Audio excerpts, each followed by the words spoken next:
kabarnya? Semoga dalam keadaan sehat dan tetap semangat mengikuti pembelajaran jarak jauh ya. Pada pertemuan kali ini kita akan membahas tentang pembentukan kebudayaan nasional dan persebaran budaya Indonesia. Faktor pembentuk kebudayaan nasional. Budaya nasional dapat diibaratkan pohon yang akar-akarnya terdiri atas berbagai budaya daerah. Budaya daerah merupakan kebiasaan dalam wilayah tertentu yang diwariskan secara turun-temurun pada lingkup suatu daerah. Budaya merupakan hasil interaksi antara manusia dan lingkungan. Sebagai hasil interaksi dengan lingkungan, budaya mewarnai kehidupan sosial masyarakat dan memiliki andil besar dalam mempengaruhi karakter perilaku seseorang atau sekelompok orang. Faktor penyebab keanekaragaman budaya dan suku bangsa di Indonesia adalah sebagai berikut. Yang pertama, keadaan dan letak geografis Indonesia. Keadaan dan letak geografis Indonesia turut mempengaruhi budaya lokal sehingga menjadikan Indonesia memiliki keanekaragaman budaya dan suku bangsa. Budaya daerah dapat menjadikan cerminan penduduknya dalam beradaptasi terhadap keadaan geografis wilayah yang mereka tinggali. Cara beradaptasi tersebut beberapa diantaranya terlihat dari mata pencaharian, cara berpakaian, pola perumahan, dan nilai religi penduduk setempat. Yang kedua, wilayah kepulauan Indonesia. Penduduk yang mendiami suatu wilayah pulau di Indonesia dipisahkan oleh daratan dan lautan. Pemisah tersebut menyebabkan suku atau sekelompok suku yang mendiami suatu wilayah mengembangkan budaya lokal untuk mempertahankan kehidupannya. Kondisi wilayah kepulauan Indonesia menyebabkan terjadinya isolasi geografis. Isolasi geografis menyebabkan penduduk yang menempati suatu pulau atau wilayah tertentu memiliki kebudayaan khas. Kenyataan tersebut menjadi salah satu penyebab budaya lokal yang berkembang di Indonesia sangat beragam. Faktor yang ketiga adalah keterbukaan terhadap dunia luar. Indonesia terletak di jalur persimpangan dunia antara benua Asia di sebelah selatan. Kondisi tersebut menyebabkan Indonesia memperoleh banyak pengaruh dari luar. Realitasnya, Indonesia adalah negara yang terbuka terhadap pengaruh luar. Hal ini terbukti dari besarnya pengaruh dari budaya Arab, Tiongkok, Eropa, dan India. Faktor yang keempat adalah faktor sejarah. Sejarah mencatat nenek moyang bangsa Indonesia adalah para imigran yang datang secara bertahap ke Indonesia. Bangsa pertama yang bermigrasi ke Indonesia adalah bangsa Melanesia atau Papua Melanosoid yang disusul kedatangan bangsa Melayu. Kedatangan bangsa Melayu dibagi menjadi dua tahap. Tahap pertama berasal dari daerah Yunan di Cina Selatan yang tergolong sebagai bangsa Proto-Melayu atau Melayu Tua, dan tahap kedua dilakukan oleh Deutero-Melayu atau Melayu Muda. Berkaitan dengan kebudayaan nasional, kebudayaan daerah diperkukuh dengan semboyan Bhinneka Tunggal Ika. Kebudayaan sebagai identitas nasional dapat diartikan sebagai jati diri bangsa. Menurut Ventos dalam Nuraini dan Aflan, munculnya identitas nasional sebagai interaksi historis antara empat faktor, yaitu faktor primer, meliputi etnisitas, teritorial, bahasa, agama, dan sebagainya. Kemudian ada faktor pendorong, meliputi pembangunan komunikasi dan teknologi. Berikutnya ada faktor penarik, mencakup modifikasi bahasa dalam gramatika yang resmi, tumbuhnya birokrasi, dan pemantapan sistem pendidikan nasional. Dan faktor yang terakhir adalah faktor reaktif, meliputi penindasan, dominasi, dan pencarian identitas alternatif melalui memori kolektif rakyat. Sekarang kita masuk ke ragaman budaya di Indonesia. Budaya merupakan bagian yang tidak terpisahkan dari kehidupan manusia. Seluruh aspek manusia berkaitan dengan budaya. Keragaman budaya bangsa Indonesia terdiri dari, yang pertama ada keragaman suku bangsa.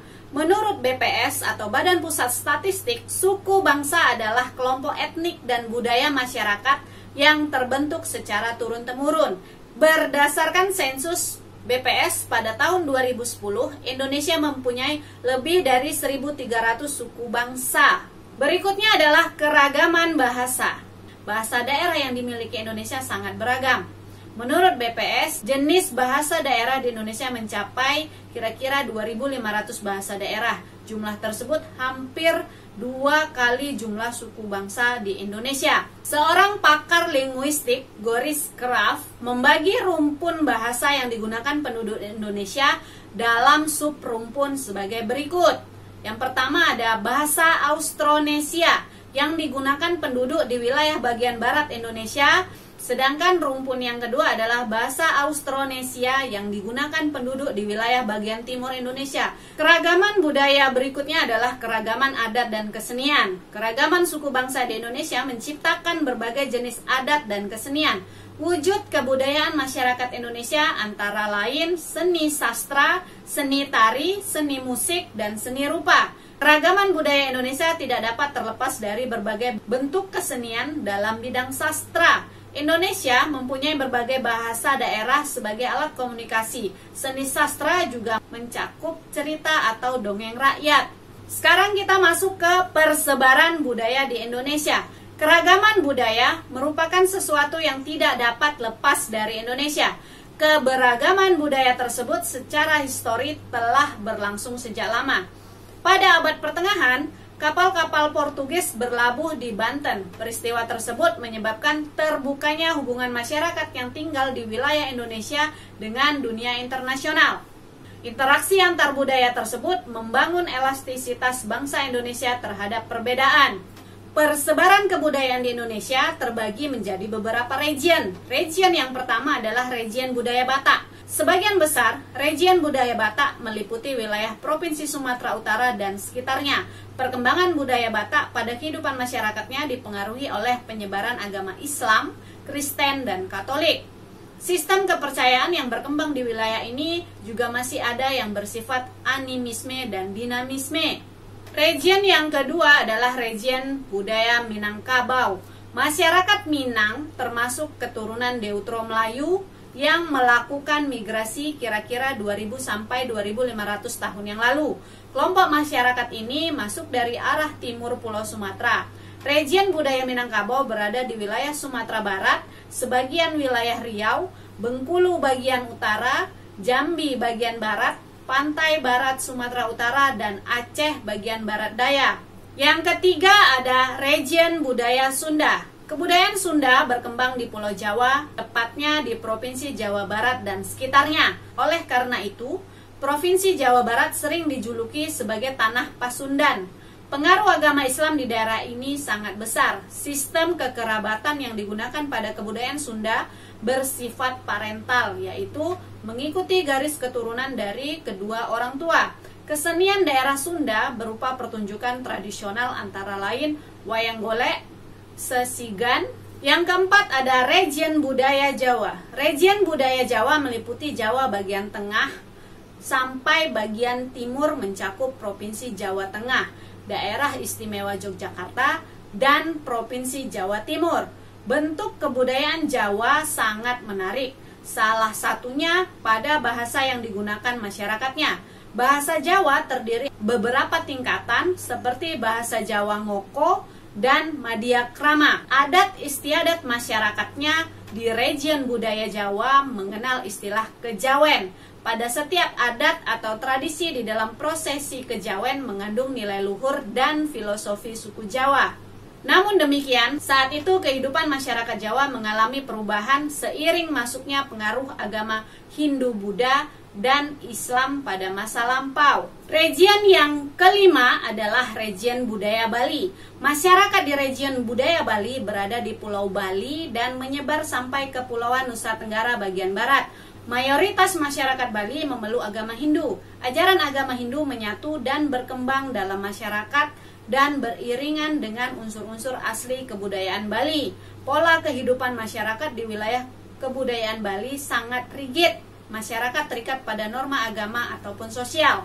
Yang keenam ada region budaya Dayak. Suku Dayak merupakan suku bangsa yang mendominasi region budaya Dayak. Region budaya Dayak berada di Pulau Kalimantan. Masyarakat di region ini mempunyai adat istiadat yang kuat dengan mitologi kuno. Sistem kekerabatan pada masyarakat Dayak yaitu ambilineal, yaitu garis keturunan dari laki-laki dan perempuan yang memungkinkan individu memilih garis keturunan mereka sendiri.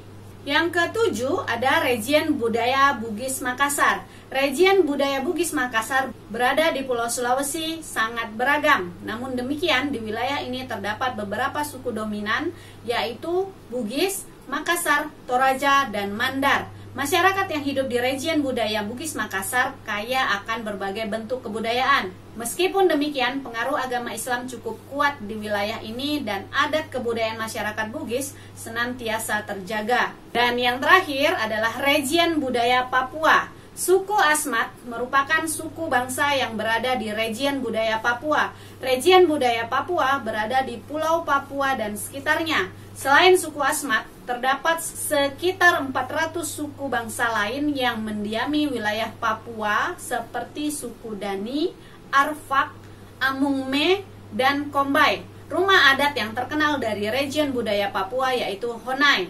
Alat musik terkenal dari daerah ini yaitu tifa. Tifa sering dimainkan untuk mengiringi tarian tradisional seperti tarian perang. Nah, demikianlah video pembelajaran kita pada pertemuan kali ini. Semoga mudah dimengerti, mudah dipahami, dan tetap semangat mengikuti pembelajaran jarak jauh. Sampai ketemu di video pembelajaran selanjutnya. Wassalamualaikum warahmatullahi wabarakatuh.